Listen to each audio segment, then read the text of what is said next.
Welcome to the Jeffco Public Schools, Part 4, Explanation of the CogAT Profile Letters. So in this video, we'll be doing an explanation of what the A, B, C, and E means on the CogAT Score Report. So the letters that you will see next to the number, A means same, B means above or below, C means contrast, and E is extreme. So we're going to look at those more in depth. Okay, so again, on your students' CogAT profile, you'll have a stay9, you'll have a profile, which is what we're looking at, and they may or may not have a relative strength or a relative weakness.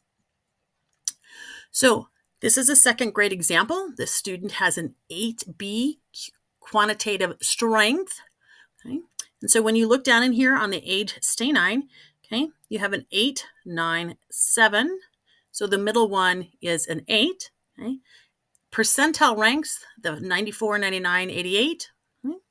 And you'll have an age bar graph. We'll graph out for you.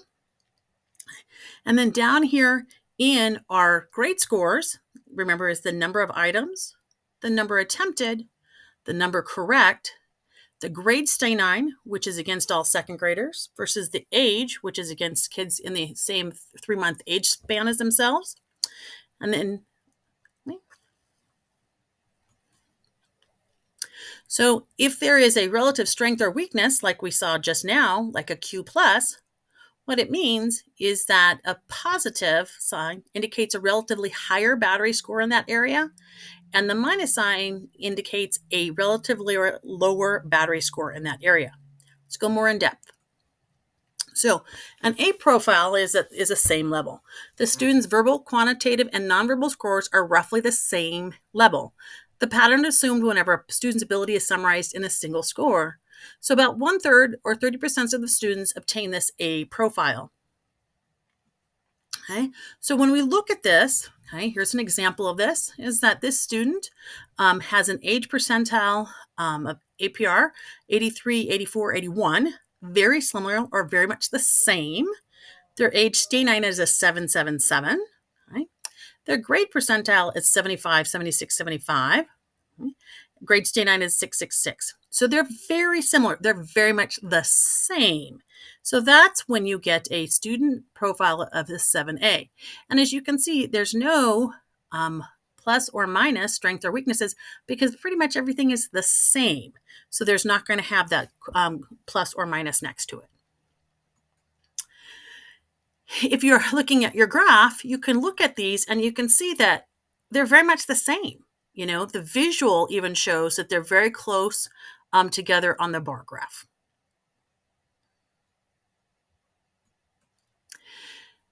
Okay. And so if you have the profile that has the diamonds, these little diamonds on them, what you can see is the diamond is your student exact score on the graph. Okay. A tight band like these are showing here means that the student answered the questions consistently. Okay. And if you have a bigger span, like this is from 25 to 75, that's a long stretched out confidence band. That means the student didn't answer the questions consistently. Perhaps a student answered the harder questions correctly, but answered the easier questions incorrectly. Or the student answered some of the easy questions correctly, some of the medium questions correctly, and some of the harder questions correctly. Just kind of a little bit around, making it harder to pinpoint where their strengths are. Okay, so when we have a B profile, one of the 3 batteries is above or below the other 2 scores. This means the student has a relative strength or a relative weakness in one area. And approximately 42% of students have this B profile with either a strength or a weakness. So what that looks like is when we look here at this example of a 6B quantitative plus.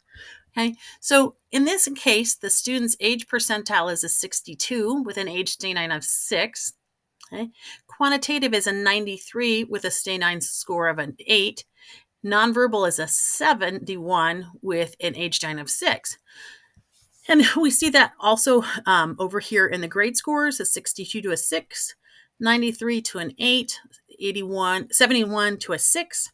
Okay, so when we see that pictorially, you can see in this case with a 6B quantitative, okay, it kind of looks like a little arrow. is that the student has a strength here. Okay, it is above the other two scores. Okay, so that's what a B means, above or below. Okay, one of the scores. Okay? A contrast is a great variation in the scores. A student shows a relative strength and a relative weakness. Approximately 14% of students have a C profile. Okay, so you might have a stay 9, you'll have stay 9 score, then a C, then we're going to say a verbal strength and a quantitative weakness. So when we look at it on a student profile, right, so here we have a 73 in the verbal with a 6. Okay. We have the quantitative with a 86 and a 7, and then we have the nonverbal with a 93 and an 8. So in this case, we're kind of spread out here. Okay, we're spread out, and so it looks a little bit different even over in here with the grade percentile ranks of a 52 and a 6, a 64 and a 6. And I think that's a typo.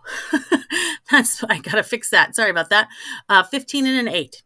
So when we look at it visually, you can see that there is one that's below significantly, because this is below a 75, and this one up here is above a 90. And so that's what they call a contrast.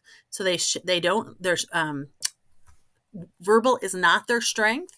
The nonverbal is their strength. So they have a weakness in the verbal, especially compared to their nonverbal score. Okay, so that's the contrast. Now, E is the extreme profile. It's an extreme B or a C profile, any profile in which there's a difference of 24 or more points in that SAS scale. So we talked about in our in video 1 about the SAS scale, and this is where it comes in here, is it's in the extreme profile. And approximately 10% of students have an E profile. Okay, so you might have an E, then a verbal a weakness, and a nonverbal strength. So when we look at it in the numbers, okay, so we have a verbal at a 92 with an age stay 9 of an 8. We have a quantitative at a 75, and then a 6 here, a nonverbal of 45, and then a 5 here. So what you can see is there's a big difference between that 92 and that 45. And so over in the SAS score, it'll be over 24 points. And so that's where we get an extreme profile. So we have an extreme strength here, and we have a weakness, significant weakness down here compared to that strong score. Okay? So 10% of our students have this E profile with either an extreme strength or an extreme weakness. Okay? So when you look at it on the visual, okay, what you see is here's a 6E and nonverbal weakness. And so significantly here, this is below the 50. So we're probably somewhere in the 40 range, right? 45, 80 percentile of 45. And then when we're way up here is 92 is where our verbal is. So there's 24-point difference, and you can just see this. It's a big difference between the two. And that is where you get an extreme profile. Okay, so a quick reminder here is that the same with the A profile is that the 3 confidence bands are very similar, and so the scores are roughly the same, and 30% of our students have that A profile. Above or below is a contrast. One is above or below bands. The third score is a relative strength or weakness, significantly above or below the other two. Okay? 42% of our students have that. A contrast, the student shows a relative strength and a relative weakness, and we have 14% of students that have that. And the extreme with the E is a score that at least 2 scores differ by 24 more points in the standard age score or the SAS scale. And about 10% of our students have that. Okay, and this concludes part 4, explanation of the CogAT profile letters.